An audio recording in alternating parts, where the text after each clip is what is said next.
Hey sure callers and certified installers, Adam Dutcher here once again, and today we're going to be talking about how to use your signal meter properly. Now there are lots of different tools that you're going to be using during your installation process, but your signal meter is going to be one of the most important ones to make sure you have on hand. Now just like any other set of tools, there are some tools that you could be using that are a little bit less specialized. Your phone is going to be like your Swiss Army knife, if you will, but you don't want to bring a Swiss Army knife to the construction site as your only tool in your tool bag. You want to make sure that you've also got some specialized tools, and one of those specialized tools you're going to want is this RF signal meter. So we're going to talk at length about how to properly use this RF signal meter from SureCall, not only for the site survey process, but also for the installation process. We're going to be going over the different modes that the SureCall signal meter is going to be able to provide you with, and how to actually turn that into a practical application so that you know what you're doing with your signal meter when you're on the job site, and even beforehand when you're deciding how to design your system and which frequencies you're going to want to be trying to cover. Alright, so let's go ahead and take a look at what actually comes in the box when you're going to get your signal meter. There's a couple of different things we want to make sure that we point out here. Number one, you're going to get this nice little warning paper that says, basically don't plug the booster itself into this signal meter. That could possibly permanently damage the RF signal meter, so we want to make sure that we're careful about doing that. You also get your user manual here. Gives you some instructions about how to use the signal meter, some warranty information on the back. You're also going to get the signal meter itself. It does also come with 4 AAA batteries that are rechargeable that I've already installed and charged up. So we can go ahead and turn it on and chat about it in just a second. We're also going to get an antenna that's going to plug directly into the top of the signal meter. You can see here. We're also going to get the AC adapter. You could also plug directly into a USB port as well in order to be able to charge the meter if you need to go that route. And there is going to be a series of adapters that we want to make sure we kind of talk about. So let's go ahead and take a look at these adapters. So the first one we want to take a look at is this little guy here. And what this is basically going to do is it's going to plug into the top of your signal meter, and it will allow you to plug directly into the end of your cable runs before you're actually going to install your antenna. Your indoor either dome or panel antenna, and that way you can actually get an idea about what kind of signal you have coming into the end of that cable run. This is going to help you make sure that you mitigate any problems early that may be resulting from either poor connections, possibly a cable that is broken on the core, or possibly just having too long of a cable run and you don't have enough signal getting into the actual antenna itself. Okay. You also have this adapter here, which is an SMA male and N male. And this is basically going to allow you to plug directly into your outside donor antenna. So you can go ahead and get accurate readings about what your actual incoming signal strength is going to be. But this is also going to work in tandem with the other 2 adapters that we had. So this one here is going to be N female on one side. You can plug that directly into this adapter, and now you can go ahead and plug into your F male connector on maybe an RG cable, a 75 ohm cable. And we also have this last one here, which is going to be your N female and F male connector. So that is what is inside the box. The signal meter itself, it's got an on-off switch on the bottom. Okay, you can just very easily click it on and off. Okay, you'll have your battery display here. It'll also let you know what mode you are currently in. There are actually 3 different modes that we're actually going to get into later, but for now we're just going to talk about how to cycle between those modes. Okay, so mode number 1, the way you're going to cycle, you see how it says here, it says mode select. Okay, I don't know if you can see that really well, but mode select. But there's also a light bulb on here. So basically if you are in dimly lit areas, if you click that once, it will turn on the backlit LED display. Okay. But when you hold it down, it will cycle through your different modes. So you see now we're in mode 2, mode number 3, okay, and then back to 1. So there is also a band select button that we can see here, band select. Okay, and that is going to allow you to cycle through the available bands. When you push this button, it's going to basically cycle. You'll notice that that top heading that's in mostly black is going to change. Okay.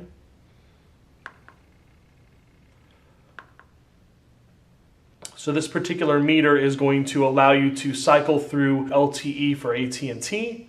It's going to be able to have LTE for Verizon, and that's kind of a little known fact. LTE is actually owned by Verizon and AT&T. So when T-Mobile and Sprint talk about having LTE, they're either calling another network LTE just because it's the buzzword, or they are leasing the space from Verizon or AT&T. We also have cellular, which is where a lot of the 2G, 3G data and voice is going over. PCS, another band that is a lot of 2G, 3G voice and data. So a lot of your text messages, voice calls, those kinds of things are going over either cellular or PCS. AWS is 4G capabilities for T-Mobile, Verizon, and AT&T will sometimes use it as well. But that is a 4G signal band. So the arrows down here are going to allow you to cycle through either frequencies or blocks. So let's go ahead and go, mode number one is the mode that will allow us to see the different blocks. So let's go ahead and choose a band that has multiple blocks. Let's go to PCS, okay? So you'll notice that it says block A, okay? Now by pushing this arrow, it will cycle through the different blocks. And we can see down there at the bottom on the power side, it is changing. That is your signal strength. Okay? So multiple blocks. Okay? And it will cycle back to the very top when it gets to the end of the block. Now, different bands have different sets of blocks, okay? So you'll notice that here, you've only got, let's see, A through F, okay? No blocks on AT&T or Verizon's LTE. Cellular only has 2 blocks. All right, so let's go ahead and talk about that power level. So you'll see that the blocks we have here, the power is what we're going to be looking at when we're getting our signal readings. Okay, decibels is the way that we read power. dB or dBm, decibel milliwatts. The number is always going to be in negative numbers, and the further you get away from the number 0, the worse the signal is going to get. So on a meter, if you are reading max gain, if down here at the power level it says max gain, that means that the power level is better than a negative 40 dB or dBm. On the low side, if the signal meter is reading a negative 110, that's the lowest that the signal meter will be able to read. Okay, so if you're seeing a negative 110, it could be a negative 114, it could be a negative 120, and so we want to kind of be aware that if we're getting that negative 110, that's the lowest that the signal meter will be able to go. I want to make sure you know what to expect when using this meter. The one thing that you can definitely count on when you're working with the signal meter in an actual true life application is going to be fluctuation. The numbers are constantly going to be moving, and they're usually going to be moving a lot. And really the big reason for that is because the radio waves outside are constantly fluctuating. The radio waves that are around the antenna are going to be fluctuating. Okay, so that's something to kind of expect. It's not necessarily that the signal meter is going wacko or whatever. It just means that the radio waves are fluctuating between strong and weak signal, and you're seeing that displayed in real time on your RF signal meter. Okay, so let's talk about those modes real quick. So mode 1 is going to show you the signal strength of the different blocks that are available in the selected band on the RF spectrum. Okay, we'll talk about why that's important a little bit later. Mode number 2 is going to show you, it's going to allow you to see the strength of a single frequency in the band, and as you kind of cycle through, it goes in about 5 megahertz increments. And that's usually a lot more information than you are going to probably need, but it is available for you if you do need to see that much detail. All right, mode number 3 is going to be where most of your initial site surveys are going to derive their readings from. This particular mode, mode 3, displays the signal strength in the middle of the band that's selected. So it's going to give you a great general idea for what the signal level is. All right, so now we're going to try to talk about carrier specificity. Now, the signal boosters themselves, they don't necessarily care who the carriers are. They are what is called carrier neutral or carrier agnostic. And so, that may be well and good for, multiple carrier representatives inside of the building, but it may not necessarily work for your customer. Maybe your customer does have a corporate account for a specific carrier and they want to make sure that that particular carrier is represented inside of the building. So how can we try to accomplish that? Well, the first thing we need to do is we need to figure out who the carrier is that the customer specifically needs, and we also need to figure out what the signal strength is for the blocks that carrier is on to make sure that we have enough signal to really be able to work. And we'll talk about the tool that we're going to use in order to find the different blocks that the carriers are on in the area. But for now, let's talk about the mode that we're going to be using for that. So this is going to be mode number 1. And what we're going to do is we're going to go to the specific carrier. Let's say that maybe it is AT&T, and after using the tool that we're going to show you in just a second, we find out that block A is that particular carrier. And so, let's say that maybe T-Mobile is block B. If block B has a really crappy signal, then it may not necessarily matter a whole lot. So when you're doing your site survey, and we're going to have a video later that's going to be, conducting a site survey from start to finish, it's really important to make sure that you get the signal strength readings from all of the available blocks on the available bands. So you can go back and figure out which carriers are on which blocks, and you can find out if you have enough signal to be able to work with those particular carriers. Okay, so as you cycle through, you'll be able to see, the different blocks, and that way, if you've got really great signal for that particular carrier, you can go ahead and let your customer know, yeah, we're good to go with suggesting a SureCall product for you.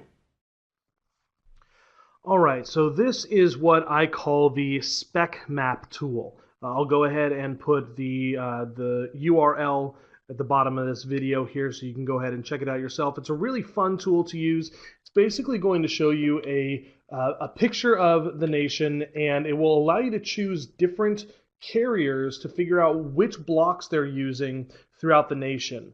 In different areas of the country. So over here where it says choose a band, we're not going to do anything as grand as choosing a band. We're going to go by carrier because that's what we're trying to figure out. We're trying to figure out which blocks the carriers are using throughout the nation so we know which blocks to check for if our customer has a carrier specific need. So pick a carrier. We're just going to pick, it says the big 4 here. Let's do AT&T, first one there.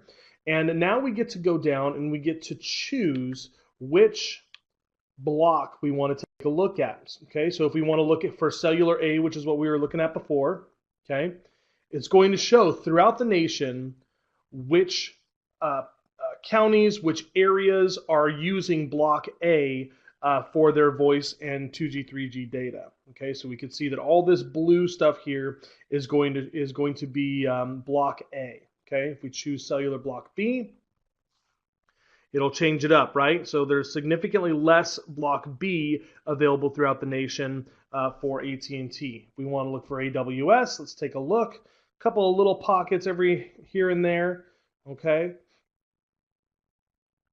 But once again, as we had said before, LTE is owned by AT&T and Verizon, so let's look on their actual bands and see where they've got that LTE. Okay, so LTE we can see throughout the nation here, okay? And you can go ahead and move it over. You can actually scroll in if you wanted to. All right, so if we wanted to look at maybe another carrier, let's say we wanted to take a look at Verizon. And so like I said before, typically the towers are not owned by the carriers. They're usually owned by a third party. And sometimes the carriers can't get the same blocks that they have throughout the nation all in the same, on the same frequencies. So sometimes they have to kind of diversify. So they may be cellular A or B. I think that, let's see if they've got anything in PCS. All right. So PCS, not really a whole lot, right?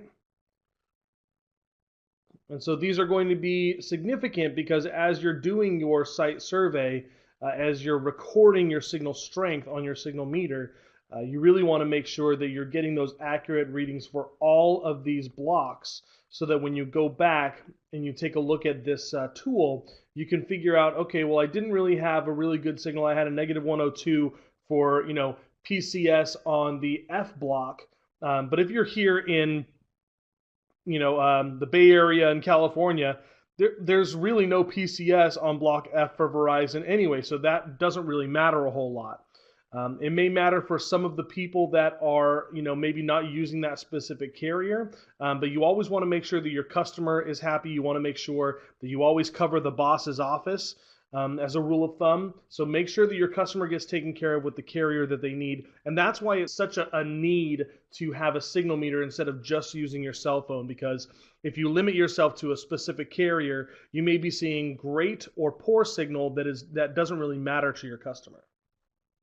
All right, so here we are at the actual booster itself. We're going to be talking about how to actually plug the signal meter into your outside antenna from the booster site, just to make sure that you have enough signal coming into the booster. So as you can see here, we're in mode 3, and we're going to be looking at the cellular band, which once again is mostly 2G, 3G stuff. And so we have just our regular paddle antenna on here now, but we're going to actually plug directly into the outside antenna. We're going to be using that connector that goes from SMA to the N female, because the connector on the end of the coaxial cable is going to be N male. So let's go ahead and do that.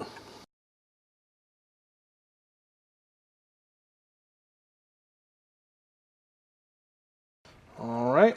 Now you always want to make sure you don't over tighten the connector, because it's quite possible that you could either break the pin or just end up with a bad connection. So I'm going to unplug on the outside port, and then we're going to go ahead and screw this directly into that coaxial cable.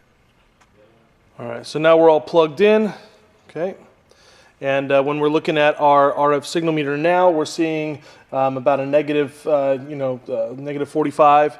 So we got about 20 dB of difference between what was going on in here, which before was about a negative 68. Now we got about a negative 45. So that's really, really good signal getting into the booster.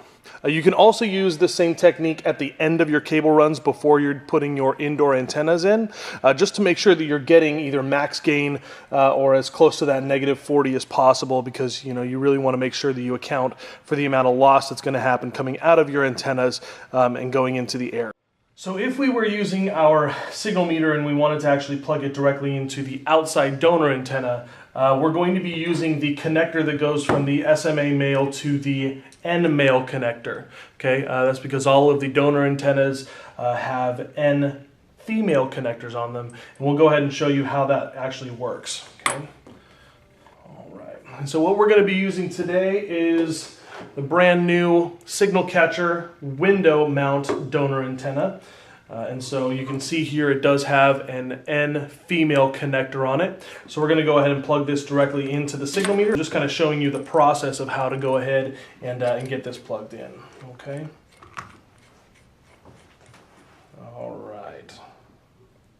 Always make sure that your connections are tight enough, but not so tight that you're going to break the pin on the inside of this connector. Okay, and it's as easy as that. So you would then place this onto the window. You would see what kind of improvement you get, what kind of incoming signal you get. That's basically the process. So once again, we're always trying to make sure we get a signal strength between about a negative 45 and a negative 95 dB. So that's what we're shooting for. So in conclusion, if you have any other questions, feel free to go to surecall.com or give us a call here at our corporate office. I hope that this has been a video that was informative for you, that you understand how to use your signal meter a little bit more. You understand the importance of having this tool in your toolbox, both during your site survey and also during the actual installation itself. Once again, from everybody here at SureCall, I hope you have a great rest of the day, and thank you so much for using SureCall to help raise your bars.